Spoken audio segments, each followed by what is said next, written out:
Hi friends, అందరికీ నమస్తే. Welcome back to JRS vlogs. అందరూ ఎలా ఉన్నారు? అందరూ బాగున్నారా? నూతన సంవత్సర శుభాకాంక్షలు అందరికీ, మా సబ్స్క్రైబర్స్కి, వీడియో చూసిన వారికి ప్రతి ఒక్కరు కూడా నూతన సంవత్సర శుభాకాంక్షలు. ఈ సంవత్సరం మీరు అనుకున్న పనులన్నీ జరగాలని, ఆ దేవుడు మీ అందరం దీవించాలని చెప్పేసి మనస్ఫూర్తిగా కోరుకుంటున్నాను. ఈ రోజు కువైట్ సిటీ మాల్యాకి అయితే వచ్చాను, చర్చికి. చర్చ్ అయితే చాలా ఎక్కువ మంది జనం ఉన్నారు, చాలా మంది ఉన్నారు. చూడండి, ఇక్కడ కోయిర్ బెడ్ లో పాటలు అయితే పాడటానికి సిద్ధంగా ఉన్నారు, పాటలు పాడుతున్నారు. ఇక్కడ చర్చ్ అయితే లోన ఎలా ఉన్నది చూడండి. మొత్తం జనం అయితే చాలా మంది వచ్చి కూర్చున్నారు. చర్చ్ అయితే ఇప్పుడే స్టార్ట్ అయింది. ఇక్కడ చర్చిలు వరుసగా చాలా చర్చిలు అయితే ఉన్నాయి మన తెలుగు సంఘాలు. చర్చికి వచ్చే వాళ్ళు వస్తున్నారు, వెళ్ళి వాళ్ళు వెళ్తున్నారు. న్యూ ఇయర్ రోజున, క్రిస్మస్ రోజున, శుక్రవారం రోజున నైట్ 10 గంటల వరకు జరుగుతుంది చర్చ్ అనేది. వస్తుంటారు, వెళ్తుంటారు జనాలు అందరూ కూడాను. మా ఫ్రెండ్స్ అనమాట, కిషోర్, సంపదను, మన ఫ్రెండ్స్ అయితే కనిపించారు చాలా మంది కూడాను. ఇక్కడ చర్చ్ అయిపోయిన తర్వాత బీచ్ దగ్గరికి వెళ్ళి ఇలాగ ఫ్యామిలీ అందరితో సరదాగా కూర్చుని భోజనాలు అయితే తెచ్చుకుని, బిర్యానీలు ఎన్ని తెచ్చుకుని అయితే భోజనాలు అయితే చేస్తారు. నేను ఫుల్ వీడియో రికార్డ్ చేసి మన యూట్యూబ్ ఛానల్ అయితే పెట్టాను. ఇంట్రెస్ట్ ఉన్న వాళ్ళు చెక్అవుట్ చేయండి. ఈ వీడియో కింద లింక్ అనేది ఇస్తాను, లింక్ నొక్కి ఆ వీడియో కూడా చూడొచ్చు.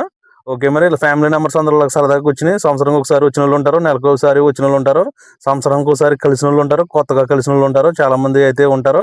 ఇక్కడ ఇలా కూర్చుని సరదాగా భోజనం అనేది చేస్తారనమాట. చూసారా, చాలా మంది జనం ఉంటారు. క్రిస్మస్కి అయితే ఇసుకెత్తి రావాలంత జనం అయితే ఉన్నారు. ఇక్కడ చర్చ్ పక్కనే ఉంటది బీచ్ అనమాట. మాలియా బీచ్ అంటే తెలియని వారు ఎవరు ఉంటారు, కోయిట్ లో పనిచేసిన వారు చాలా మంది మాలియా బీచ్ లో టిక్ టాక్లు చేసి టిక్ టాక్ లో ఫేమస్ అయిన వాళ్ళు చాలా మంది ఉన్నారు. మాలియా బీచ్ అంటే ఇదేనండి. ఇక్కడ చాలా బాగుంటది వాతావరణం. మా బ్రూస్లీగడ్ అయితే చూడండి, మేము బ్రూస్లీగడ్ నేను భోజనం అయితే తెచ్చుకుని కూర్చున్నాం. అయితే ఇక్కడ మేము కూడా ఫ్యామిలీ మెంబర్స్ అందరం అయితే వచ్చి ఇక్కడ పార్క్ లో భోజనం అయితే చేస్తున్నాం. మా బ్రూస్లీగడ్ మీకు అందరికీ హ్యాపీ న్యూ ఇయర్ అయితే చెప్తున్నాడు. చూడండి, మౌనింగ్ అయితే కూర్చున్నాడు. చికెన్ బిర్యానీ, చిట్టుముత్తాల రైస్ తోటి chicken biryani, fish curry, chicken pakodi అన్ని కూడా చాలా ఐటమ్స్ అయితే తీసుకొచ్చారు ఇంటి దగ్గర నుంచి మా వాళ్ళు. ఇది పెప్సీ, చికెన్ బిర్యానీ తింటూ ఒక్కసారి పెప్సీ ఎలా నోట్లెట్టుకుని తింటే సూపర్ గా ఉంటది అనమాట. ఇప్పుడు నేనైతే అక్కడ మాలిలో అయితే కంప్లీట్ అయిపోయింది. ఇక్కడ గ్రాండ్ హైపర్ దగ్గరికి అయితే వచ్చాను, గోల్డ్ షాపుల దగ్గరికి. చూసారా గోల్డ్ షాప్ అయితే ఎలా ఉన్నాయో, చాలా రేట్ అయితే ఉన్నది గోల్డ్ రేటు. కానీ కొన్ని వాళ్ళు కూడా అలాగే కొంటున్నారు, ఎందుకంటే ఇంకా ఉండి కొద్దిగా 50 దినాలకు అయితే వెళ్ళిపోద్దంటే గ్రాము.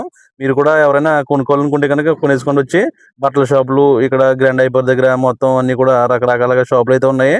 నేను మొత్తం ఫుల్ వీడియో అయితే తీసి పెట్టాను, ఎవరో మిస్ అవ్వకండి, స్కిప్ చేయకుండా చూడండి వీడియో మొత్తం. 17 నిమిషాల వీడియో మీకు అందరికీ నచ్చుతుందని నేను అనుకుంటున్నాను. సబ్స్క్రైబ్ చేసుకోండి దయచేసి. శుక్రవారం రోజున, శనివారం రోజున, ఇలా పండగల రోజుని టీ పెట్టుకుని మనం అయితే బతికి వచ్చి ఇక్కడ మిరపకాయ బజ్జీలు మొత్తం అన్ని వాటితో పాటు టీ అయితే అమ్ముతున్నారు. టీ వచ్చి కోయిట్ డబ్బులు 100 పిలుసు, మన దగ్గర డబ్బులు 30 రూపాయల దాకా ఉంటది. గోల్డ్ రేటు పెరిగినా కానీ గోల్డ్ షాపుల్లో మాత్రం గోల్డ్ కొనేవారు అలాగే ఉన్నారు. చూసారు కదా ఫ్రెండ్స్, వీడియో నచ్చితే సబ్స్క్రైబ్ చేసి, లైక్ చేసి, కామెంటింగ్ అయితే చేయండి. దయచేసి సపోర్ట్ అయితే చేయండి. Thank you, by. మరో వీడియోకి వెళ్దాం.